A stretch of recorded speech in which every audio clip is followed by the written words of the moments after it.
These are bonkers times. The crazy, we could call it.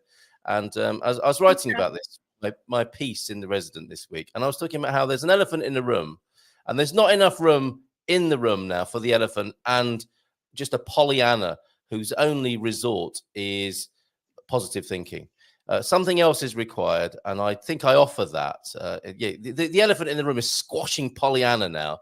So, and something else is required. The room's going to burst, or the elephant needs to be named, or something like that. And you're very good at naming the elephant in the room. I think that's one of your key skills. You're not backward in coming forward when it comes to naming the elephant in the room, societally and spiritually. And I had a little situation yesterday where somebody wrote to me. I won't give the game away. I won't break anyone's anonymity or confidence, but people are cancelling each other. And I had a message from somebody who was quite concerned that they'd been cancelled by people, and I couldn't understand why. And I said to them, do you know anything about mirroring or projection? Because they were talking about these other people. And it occurred to me that, this old idea that, what is it? An eternal idea, a timeless idea that perhaps what we can't stand in other people and what has them cancel us and what gives us ill feelings about them are the things we identify in them that are actually in us, that are unresolved and undealt with. And I thought, when we speak to Mamabear this week, she knows a thing or two about this week. She might be able to give us a little bit of relief on this subject. When there's one finger pointing forward, there are three fingers pointing back. Could you elaborate on this theme for us, please, Mamabear? Because I think you know something about the metaphysics of this weird time we're going through at the moment. Well, the thing is, I could do, but we've only got a short amount of time. And if us, right, Carl, is we're going to take ourselves on a rabbit hole and start looking at blame and shame. And, yes. And that right now, there's so much of that going on. It's time to really look at the root of our problem, because that's what Creative Roots is all about, right? So, okay, let's do it. And I had to really bring it down to something and try and really bring it into alignment so that everyone can really understand. So we're not just looking at the spirituality, we're not just looking at the philosophy, the metaphysics. We're going to go all in, and we're going to bring in the science as well. Yesterday, we've got the polyvagal theory. So this was developed in the 1970s by Dr. Stephen Porges, and it's all about how our brain works. So the science, which explains what's going on in our world today, then we're going to back it up with the metaphysics, because we're going to look at the universal laws, not just the universal law of correspondence, which is the universal law of mirroring, which is what you're talking about right now. We're also looking at the universal law of psychic cause and effect. Very good, very good. So for those people who are like, oh, there's two hippies on the screen banging on about all that hippie stuff, she's got science. It's science, man. So you put that thing up on the screen. So while I just explained things, it's going to show the science. So it's going to show the physiology of where we're at as a rate of, well, it's where we're at globally. So it's where our minds are. So this shows that where we're at in our mindset affects how we can interact with other people. So when we're at the bottom there and we've got we're calm, we're centered, we're grounded, we're able to socially engage, okay? So we're able to think straight. We're in our prefrontal cortex here at the front of our brain. Well, what's happening is we're being fed globally lies. We're being prescribed lies, and it is globally. You can live in a field, you can, and it still finds you. So what happens is these global lies that are coming to us, it's the language that's out there, and it's spelling. Language is a spelling thing. It's spelling things that it catches us up, and it's spelling fear, it's spelling doubt, it's spelling worry, it's telling us there's a lack and there's a limitation. And what happens is neurons which fire together wire together. science. Yeah. So when we're being fed on repeat all these stories that there's things missing in this world, that there's a lack of food, there's a lack of water, there is a lack of money to go around, there is a lack of love, there's so much things that we're in danger. We're in our survival brain. When we're in our survival brain, our limbic system, it's like the size of a fist here at the back of our head, right? We're not able to socially engage, hence the picture, and we go into fight or flight. So we've got all the anger or the distrust or the don't know how to take people, don't know how to receive people. We just want to save ourselves, right? We want to save our family. We want to stay safe. It's all about safety. And when we're in those states of fight, flight, or freeze, we're not able to think straight because we're in our survival brain. We're not able to bring our prefrontal cortex back online. We're not able to get into logic and reasoning. So if anyone wants to check this out, just check out Stephen Porges and the vagal theory. So I want to explain the BS. We've talked about BS before. BS is belief system, but it's also I see. I wondered where you were going there. Yeah. So the belief system is that we're under threat. We're under threat from people that might be a different colour. We're under threat from people that might take our food source. They might take our jobs. They might take our money. We feel under threat. We feel unsafe. So our parasympathetic nervous system isn't able to ground. We're not able to center. We're not able to come into alignment with our truth of who we are. Yes. So right. Now, can I just wind you back just for a moment there? Because I want to ask you, is our natural state the green one then? I mean, that's our default, is it not, at the bottom there? And that's where we can be. And left. First question, what's all this then? Stick around, Emmanuel, and you'll find out in just a moment. Just think, if it doesn't land with you right now this time, watch the replay. Watch it over and over again. This stuff makes sense. This stuff will free you from the world of phenomena thinking. Woo! This will do with a bit of that. To get yourself to admit, there's an elephant in the room. You'll be able to identify the elephant in the room. You'll be able to work with the elephant in the room, and you'll be able to expand your room. You'll be able to rise above the box that society is putting us in to gain a better perspective, to free ourselves. Lovely. Okay, so that's our birthright, if you like. And this is what I maintain, that social engagement, joy, sometimes it feels like, if we have been under pressure for a long time, if we're living in a sort of traumatized state, that joy, being in the present, groundedness, curiosity, openness, compassion, mindfulness are things that are out there, but these are our natural. I think this is our natural way of being. This is where we start. When we're in our survival brain, we're not able to think straight. We're not able to access the logic and reasoning. So we're making all our decisions subconsciously out of fear. And that sucks, but it's the truth. It is the truth with the capital T.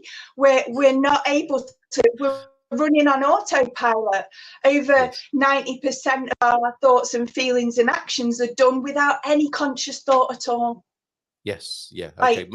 That makes sense to me. And so bringing that into the world of real life, if you like. And I know it's all kind of like a simulation, and it's not. We make a lot of it up, but for the purpose. This is science. There's nothing woo-woo about any of this. This is science. This is fully backed, legitimate science. That's all. Yeah. No question about that. I don't have any argument with that. I'm looking to sort of place it into our experience as we have it at the moment.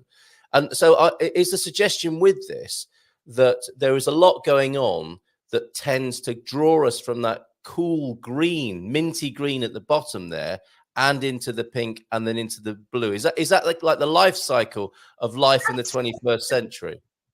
Well, pretty much, yeah. We're in the nuclear age, aren't we? Ever since they created the bomb and stuff like that, we went into this age where all of a sudden, instead of reading and stuff being for the people that were wealthy or the people in monasteries, everyone can read.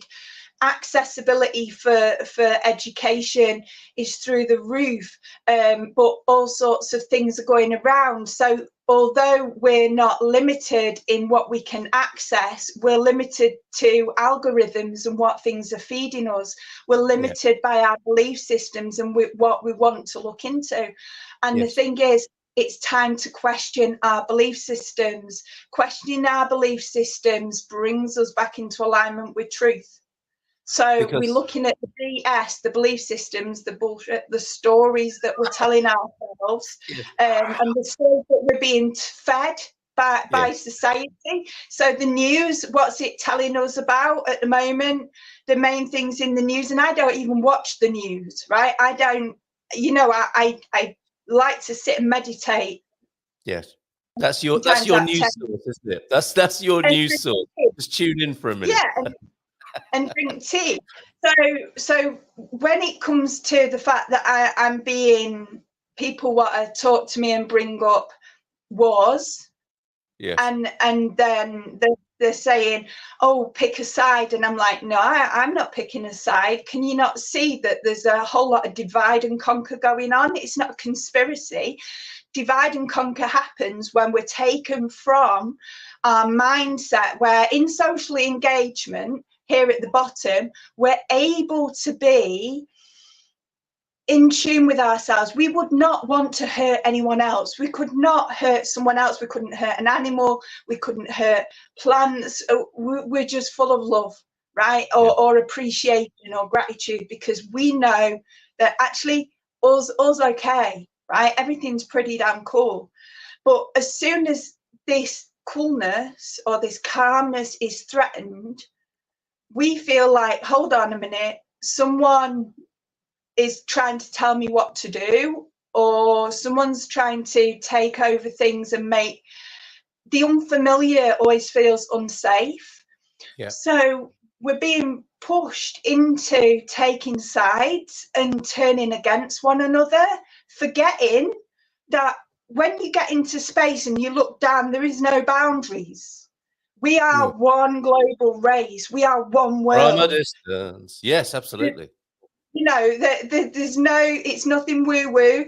We're just one, and we're all connected. So the air that I'm breathing today here was probably in Africa yesterday. It'll probably be in the UK later on today, and America in about a week's time or something. I don't know. But the air we breathe, the water we drink, it's been circulating for as long as life has on this planet. It's the same water that our ancestors drank. It's just fact. There's nothing woo-woo about it. It's just the way it is. So when we look at the fact that we're all connected, and we can look at psychic cause and effect, or universal cause and effect, and what. Oh dear, I just muted to have a sip of water there, and then Mama Bear disappeared. Let's see if we can get back on the screen. She's broken the internet with these ideas this morning, I think. Oh no, you're back now. You're back there, Sorry. Yeah, so we can look at cause and effect, and we can pinpoint certain causes and find an effect. But actually, when you look at it, where does the causes begin? Because it doesn't. Right? We are now the effect of everything that's gone before us, right? It's a circle of life. It is the circle of life, absolutely. Next, so as we're all joined, we can pick up things. The only thing that's left is, what can we do? We can take responsibility for ourselves. Like, no. Yes, okay, I knew there would be a catch. I knew there would be a catch. No, how bad is that? We have to take responsibility for our own shit. Yes. We can't keep blaming other people. And as much as the law of correspondence or law of mirroring, that's going on. So with that, we've got what's so within, so without. So whatever's going on inside me is showing up in the world. And you can look into the spiritual ways, but it seems to make sense, inside the most people, because remember, energy only ever changes form. It never ends. It never just drops off. It doesn't die. It just changes form. Yes. So where we are now, like globally, we've got a massive feeling tone of lack and limitation and fear and worry, and that makes us frustrated and angry and emotional. Now, for things like this manifest in the world, so as within, so without, law of correspondence or mirroring, we're able to see global flooding, volcanoes, war, all these things like that is happening. Yes. It is mirroring what's going on inside. On a more closer to home scale, we can see that, you know, maybe we're having problems with our sinks dripping, or, you know, we keep having leaks and stuff. It's all emotional. It's emotions that have been suppressed that are trying to escape. There's so many things, like our cars might break down, you know, and the problem with the car is mirroring what's going on inside of us. The same with our animals. The behavior of our pets mirrors what's going on inside us. Okay, yes. So this is all the universal law of correspondence. Okay, so this is always there. Universal law is always right, always happening, is 24/7. It doesn't turn off, it doesn't go to sleep when you do. All right. Yes. So that's like so within, so without. I mean, projection's completely different. Projecting onto people is our coping mechanism. It's how we manage stuff. It's like we're defending ourselves, and it's how we're managing to cope in the world, because let's face it, it ain't easy. Yes. So 3 causes and effects. One is that spelling language. It's creating the belief system we're under threat. It's reinforcing the belief system that we're under threat. Yeah. We've also got, and I've said about the neurons which fire together, wire together. So then cause number 2, I've wrote down, people under threat are in survival brain. So they can't think straight. When they can't think straight, they're going to follow the herd. They're going to do whatever they think is safe. They're going to either stay and fight, or they're going to run away, or they're going to freeze solid and just be taken over. You see this, don't we? I mean, can I ground this or connect it again to what I see going on at the moment, and just checking with you and people who are watching here. Let's imagine we are a ball in a pinball machine. And we just, you know, we're in the green area of the ventral vagal, as it says there, and the ball rolls into the pinball machine, and it's like tum-ti-tum, having a lovely day, enjoy in the present, grounded, curious, compassionate, and mindful, just minding our own business. And then suddenly we hit a buffer, or you know how it kicks off in a pinball machine, and suddenly there's a fight-flight situation. You know, you see a bit of news or something happens in life. And then it goes, and then what seems to be happening at the moment in a lot of human affairs, human interactions, as it's reported anyway, is then the pinball machine kicks off and it's like ding, ding, ding, ding, ding, ding, ding, and it goes into a loop, into fight, flight, freeze, and it just goes round and round, and the ball is lost in the pinball machine, and that, I guess, is the big question ultimately, is how do we get back to the green when we see so much of life currently, and people, you know, we can all identify with this at the moment, I think, can't we? We can identify with these fight, flight, and freeze states, because that's where we're drawn a lot of the time if we're not careful and if we don't manage ourselves very effectively. I don't mean that in a bad way. It just happens. How do we get back to the green, Em? So to get back to social engagement, and maybe you don't like the word social engagement, because like when you're feeling like the world's against you and you're feeling like the world is done to you, it's really hard to realize and recognize that it's actually the universe is supporting you for your highest good and saying, look, this is what's going on inside you right now, and this is, you really need to do something about it. So you need to recognize that we're actually in a state of fear, and some people are like, no, I don't get scared. I'm not scared. How very dare you? Yes. Nothing scares me. Well, actually, yeah, mate, you are. So and it's okay. It's okay. It's okay. We need to stop suppressing our feelings, for one, because suppression leads to depression. Okay, so we need to take ourselves from that like suppressed state of hiding shit and start talking our truth, speaking and sharing words of wisdom, or just sharing our feelings and noticing how we feel. But that doesn't happen until we can come into our bodies. It's not so hard, okay? It's not so difficult. There's this thing called the parasympathetic nervous system. You know, we've all got a nervous system. It's the thing that makes you kind of go, ow, when you burn yourself or something because you're not paying attention. So what you need to do is just take a moment to pause. It's that simple.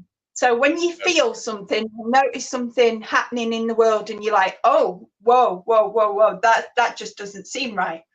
Recognize that's your inner GPS. That's your intuition. And it's saying to you, come back to self. Just take a pause, take a breath. Just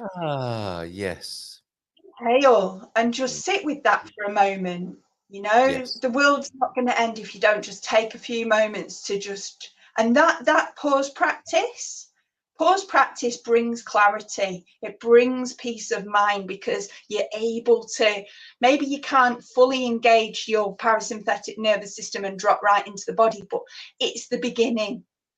People like meditation. The reason for meditation is meditation takes you back to yourself. The more you can practice meditation, in other words, sitting with yourself, right, in a state of calm and feeling safe, even if it's just for a couple of minutes every so often, you know, even 2 minutes a day, your body starts getting used to it, because our bodies are so used to being up here. They're so used to being scared. They're so used to coming from a fear base.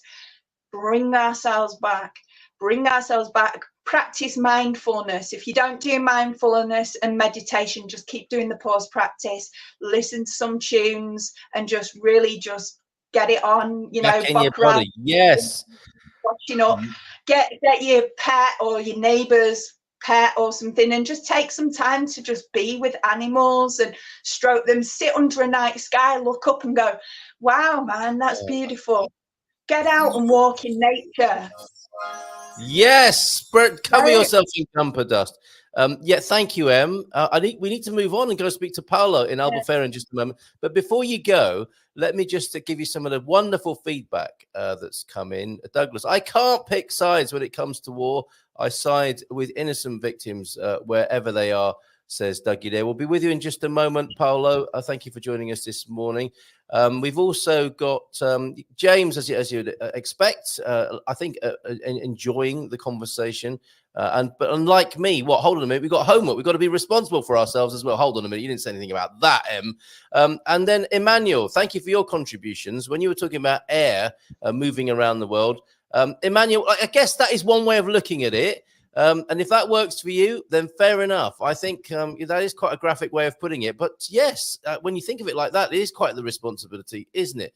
You can get away from it by seeing less of life. The news brings the world's misery into your life. Bob as well. Bob, glad to see you this morning. I have found that as an independent middle of the road thinker, I question, do you know that it is true? I ask myself that question continuously. When I ask someone else, I am often immediately and angrily labeled at being a radical from the other side when there is no context besides the question. Really? What can Bob do about that?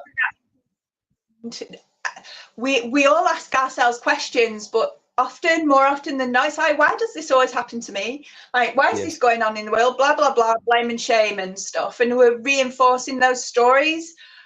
What we need to do is ask ourselves powerful questions like, you know, how can it get better than this? How can I take responsibility for my part in this? What can I do? How can I show up in the world to bring back balance to the situation? Very good. Very good. Yes, I guess questions that open things up and allow more of the juice and the goodness into life, rather than those ones that tend to limit things. And when it gets a little bit darker, as well, you know, don't you? Going back to what you said before, when the question feels good and brings relief, it's probably quite a useful question. Doug also adding, Mama Bear is making sense, but you always do make